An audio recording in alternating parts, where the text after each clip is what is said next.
Shalom. Thanks for tuning in to Christ in Prophecy. Over the past 4 episodes, we've shared excerpts from the annual Bible Prophecy Conference we held in Denton, Texas, early in June 2025. Our first 3 speakers offered a uniquely Jewish perspective to our theme, The Greatest Sign, Israel. My presentation drilled down specifically on that theme, and we shared portions last week. My goal in setting that theme was to highlight God's incredible fulfillment of His ancient promises to His chosen people just in recent years as Israel was reborn.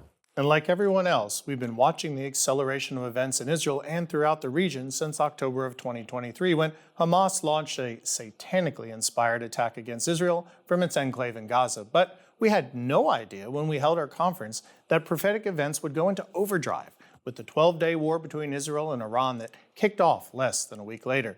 And we'll talk more about that war again today. But although there simply isn't time to explore every nuance on Christ in Prophecy, we welcome you to access a wealth of our recent information, including prophetic perspective videos and articles focusing on Middle Eastern major events on our website at christinprophecy.org. Today we want to share portions of the presentations by 2 of our Gentile conference speakers. Dan and Meg Price are a husband and wife team that was called by God to leave their home in the promised land of Kentucky and move to the Middle East. Following Him obediently, just as Abraham did, they ended up in the land of Canaan, living today in northern Israel near the Sea of Galilee. From that vantage point, what you might call a front row seat, Dan and Meg are sharing the truth of Yeshua with the Jews and the Druze. Let's hear from Dan as he describes what it means to be grafted into the promise. I want to thank Lamb and Lion for inviting us to be here today. We are actually on the tail end of a trip here to the States because our youngest daughter was getting her doctorate and just finished.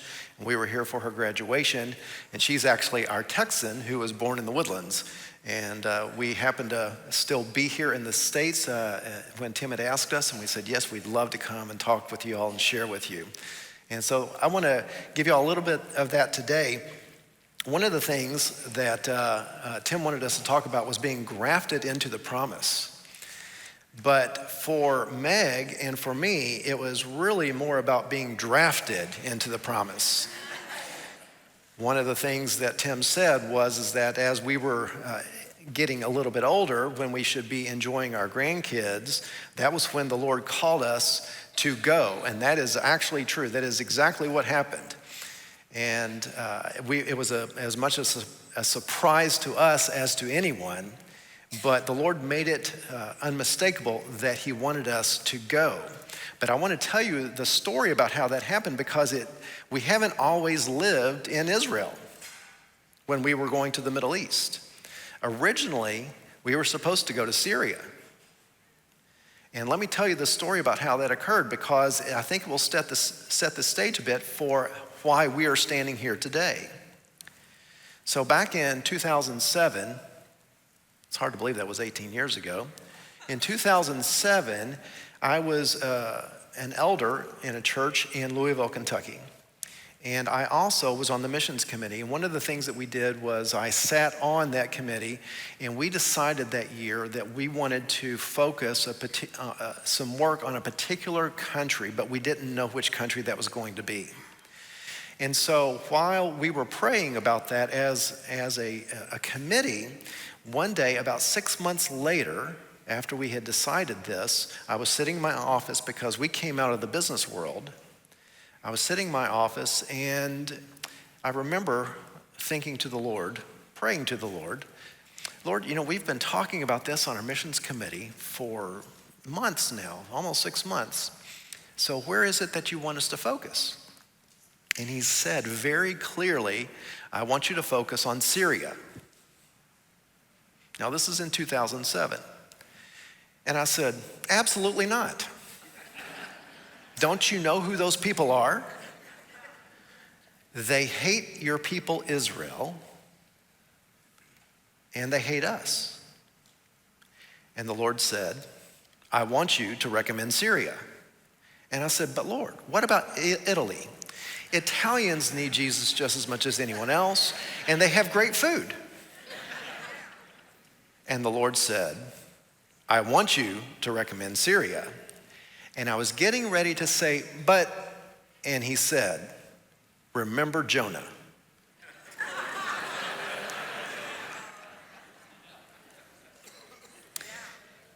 I understood what he meant. I thought I did. So in the intervening time, I thought that the Lord basically wanted us as a church to focus on Syria. But in the years that followed, the 2 or 3 years that followed, he made it very evident that he wanted for Meg and me to go. And when someone asked the question, don't you think that maybe the Lord is calling you to go? And I said, God is going to have to speak with Meg directly because she has a grandson.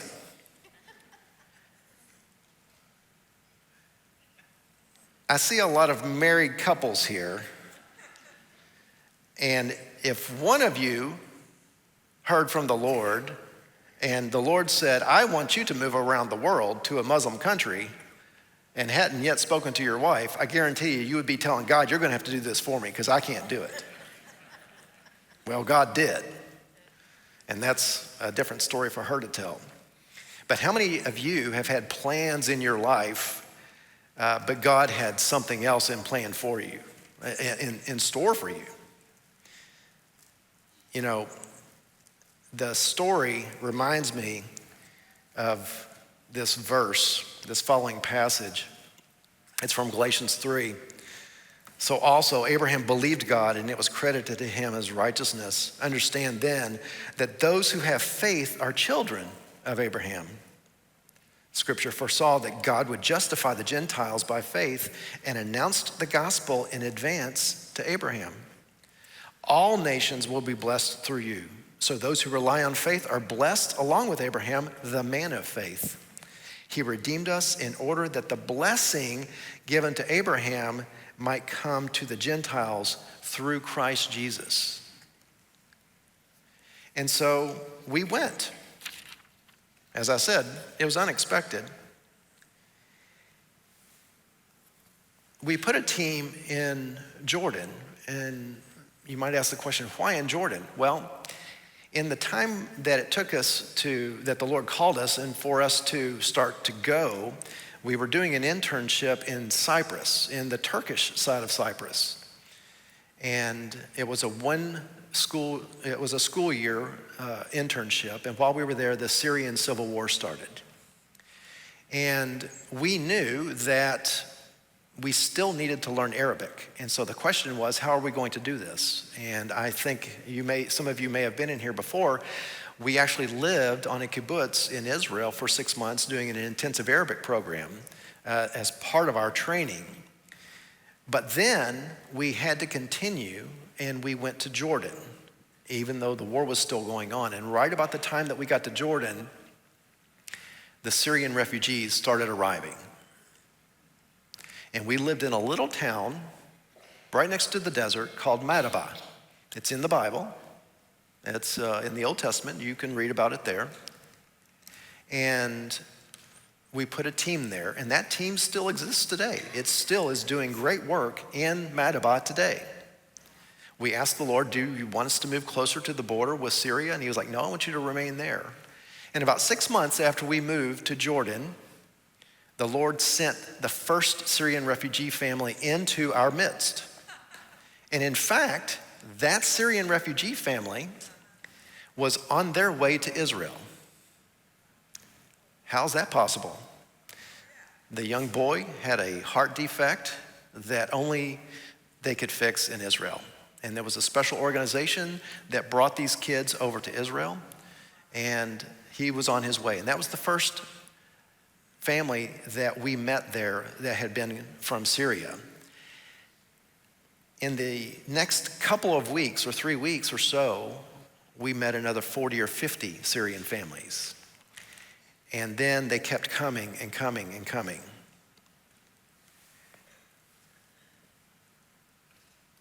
We were surprised at what happened because the Lord didn't let us go to Syria, but in that time, he sent Syria to us. And in that time, we saw a number of people come to the Lord who were Muslims, who were Syrians, who were Palestinians, all the enemies of Israel.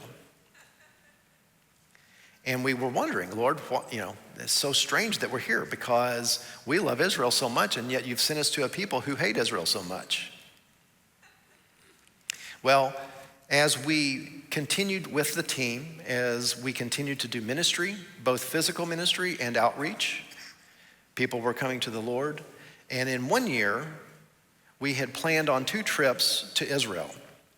Now, you can imagine that there were people who would like to come and visit us while we were in Jordan, but you're only about from here to Baruch, a river that wide. I mean, the Jordan River is not very wide. And it was like, well, let's take people over to Israel while they're here. And so we would take them over to Israel. And in 1 year, we had planned 2 trips, but instead, we made 7 trips to Israel. And I remember, I think it was on the 5th or the 6th one, the immigration officer there, she said, "You sure have been here a lot." And I said, "Yeah, I know, but this is just kind of the way it's worked out." But we were being drawn to Israel during that period of time. And it was because of a people group that has not really been very open to the gospel. And you might think, well, are they Jews? No, they're not Jews. Are they Muslims? No, they're not Muslims. When we were living in Jordan, my boss came to visit us one time, and we went to a Messianic congregation in Netanya. And while we were there, I was visiting with someone from one of the organizations there in Israel, and I was asking him about the people group called the Druze, and that's D-R-U-Z-E, not Druids, but Druze. And he said, let me tell you a little bit about them. And so he did. And he said, do you know who the 2 most resistant to the gospel people groups are in the world? Now, his organization has been around a really long time, and they have a lot of statistics to go by. And I said, I have no idea. And he said, Jews and Druze. And I remember at the end of that trip, we met with one of their workers who had been working with the Druze in the Galilee. And I had asked him how many people had come to the Lord in the 40 years that he had been working. And he said, this many. And he said, I'm sure of 2. And I remember getting into the taxi on the other side of the river as we were going home to Madaba in Jordan. And I thanked the Lord, and I was looking at the dry mountains of Jordan. And I said, oh, thank you, Lord, for sending us to Muslims and not to the Druze. 1 year later, we're sitting with the same person, and he's saying, you know what? If the Lord is calling you to the Druze, I think we can sponsor visas for you, which is unheard of if you know anything about how Israel does not like to have non-Jews living there.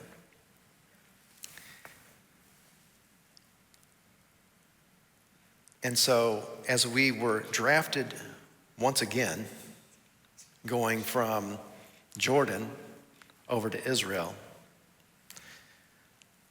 it reminds me of this passage here in Ephesians. Therefore, remember that formerly you were Gentiles by birth, excluded from citizenship in Israel, and foreigners to the covenants of the promise. But now in Christ Jesus, you who once were far away have been brought near by the blood of Christ. Consequently, you are no longer foreigners and strangers, but fellow citizens with God's people and also members of his household. And so 4 years finished in Jordan, and we moved to Israel. We moved to the Golan Heights.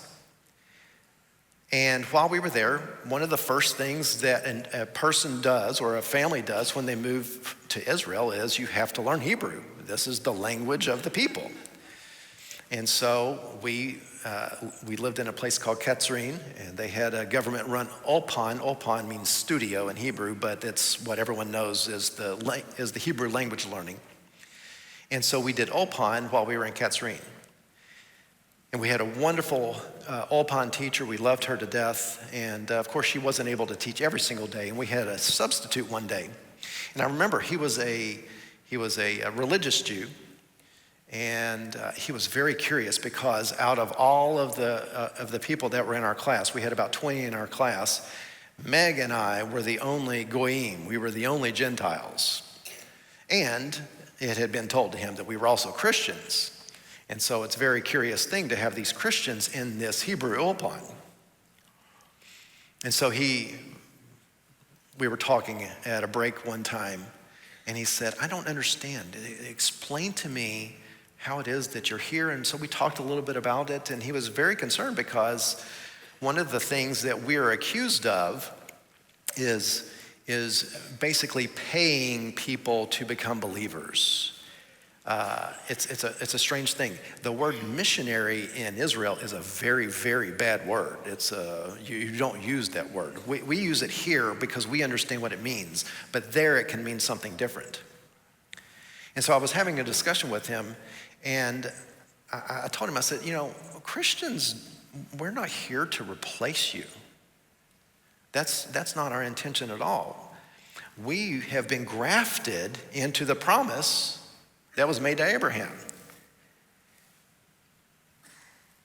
And in Romans 11, these are verses that we've actually already touched on a little bit, but I want to read this. And you, although a wild olive shoot, were grafted in among the others and now share in the nourishing root of the olive tree. Do not be arrogant toward the branches. If you are, remember, it is not you who supports the root, but the root that supports you. And I read that verse to him. And of course, it's from the New Testament. It's forbidden. But he found it very interesting that this was something that he had never heard before. And so that began the ministry that the Lord drafted us into in Israel. And it was not something that we ever expected. Well, after about a year and a half of living in Katzrin in the Golan Heights, the Lord moved us to a place called Nevi Ativ. Now, Nevi Ativ is a little moshav. A moshav is a small neighborhood. It's kind of like a kibbutz, similar. And it was up on Mount Hermon, Mount Hermon, as you would call it. And we lived in the middle of 4 Druze communities up there on Mount Hermon. And it was the fulfillment of something that the Lord gave us when he was calling us to move from Jordan and go over to Israel. And I remember having this discussion with Meg, and that was a long time ago now, and it's from Isaiah 65:1. And I want to read that verse. I revealed myself to those who did not ask for me. I was found by those who did not seek me. To a nation that did not call on my name, I said, here I am, here I am. Hineni, hineni.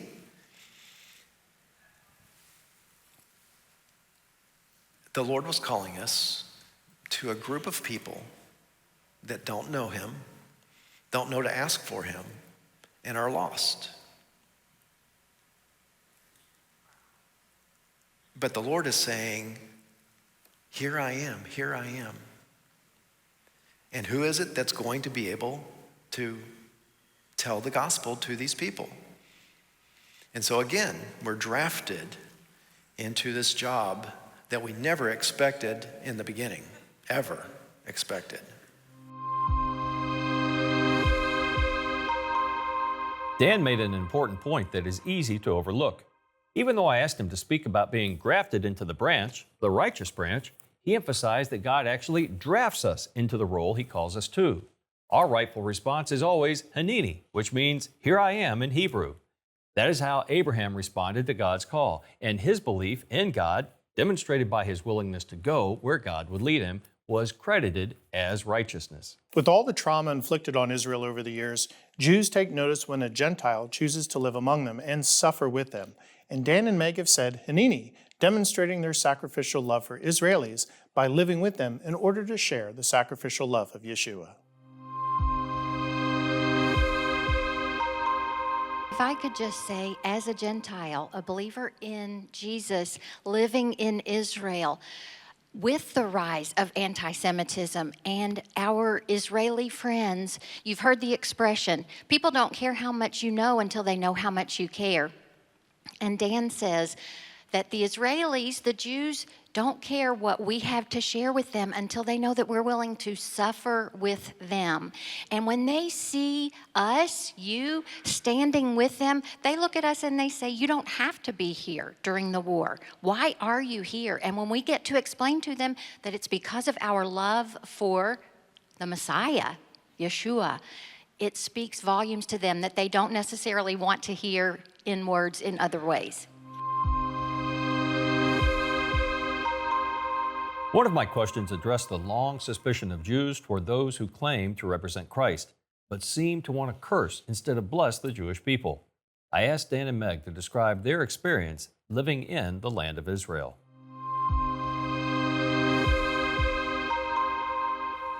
I will say, and this is maybe not answering the question, but when we went on our first trip with Lamb and Lion to Israel, I guess I was naive, but I thought that Israelis, Jews, loved us as we loved them. And living there, I have to say that I found out that that's not necessarily the case, and they are suspicious of us and why we are there. As Gentiles or as Christians? As Christians. Kind of what was spoken to earlier about the Christians, as Muddle said, were the source of persecution in the Jewish collective memory too often. How can we overcome that as Gentiles? What has been your experience to try to show, again, not so much of what we know, but how much we care so that what we know is received? And then what suggestions would you other fellows have? Well, what Meg said is true. We are suspects, and we do not hide that we are believers in Yeshua, that is who we are. But we have lived on two different moshavim, and in those two, we have always been the only Gentiles on the moshav.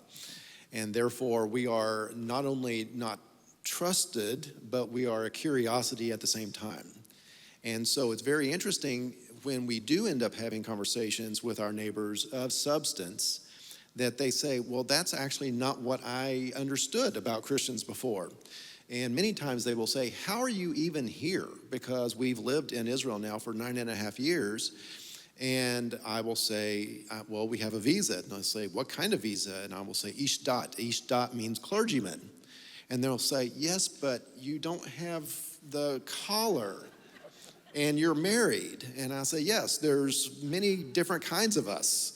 And so their view, as I heard earlier in some of the presentations, is that Catholics are like their understanding of who Christians are, and we are the only Protestants, the only evangelicals that they've ever met in person. And so we're not the devils that they're taught that we are. I'll answer as a follow-up even before Avi. How many of you know a Jew personally? Have you ever thought that maybe you're the only evangelical that they really will get to know personally? And you say, well, they don't know me very well. Well, whose fault is that? You may be, not just in Israel, but here in the U.S., even in Dallas, y'all, or New Jersey, the only evangelical that a particular Jew will know. And they're always watching. Boy, isn't that a scary thought? You know, it's sobering to think that many Jews fear, or at least suspect, Christians because of all the persecution they have suffered over the years. Absolutely. You have to realize that from the Jewish perspective, the nations that abused them the worst throughout most of the past 2,000 years were ostensibly Christian. And that was true throughout the West, even with enlightened ideas. And although we think of the Muslim world as being the greatest threat to Israel and the Jewish people today, extreme Muslim animosity is actually a relatively recent development. You know, Nathan, I can think of so many nations that are ostensibly Christian, such as our own, but obviously throughout Europe, you think of France and Spain, Russia, Poland, and yet they've demonstrated great animosity toward the Jews living there. And I think that's why the Jews keep one wary eye on Gentile Christians, because we have a long history of persecuting the Jewish people as a church.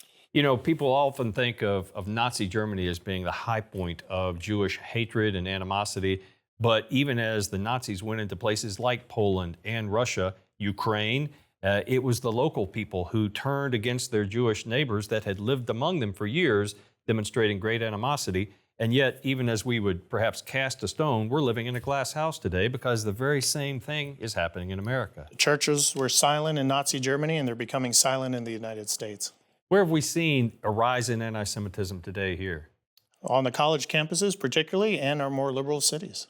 You know, I think that it could be argued that the number of Christians who want to bless the Jews seems to be few and far between, again, from a Jewish perspective. It's tragic, but the Bible prophesied it. So how do we make very clear that we stand with Israel? I think bless a Jew. Go out and say, hey, we love you because Christ loves you. He's got a future for you. He wants to save you and bring you to know Yeshua is your Messiah, and we stand and support him. That's why, one of the reasons why I have such great admiration for Dan and Meg Price. They actually put skin on their love for the Jewish people. As I mentioned earlier, at an age when many folks would be settling down to enjoy grown children and grandchildren, they answered God's call to go to a place he would show them. And like Abram of old, their wanderings eventually led them to the Promised Land, where they are faithfully sharing the promise of salvation again to the Jews and the Druze. And you can follow Dan and Meg's ministry at frontrowseatministries.org, where you can also sign up for the regular 3 and 3 newsfeed about goings-on from the front lines.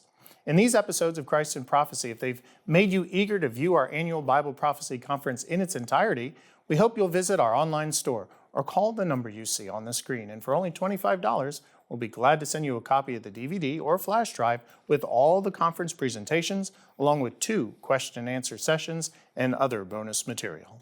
We have one more episode in store for you. Next week, we'll share a portion of Nathan's message. Nathan, what timely question did you answer to wrap up our prophecy conference? Why all Christians should support Israel.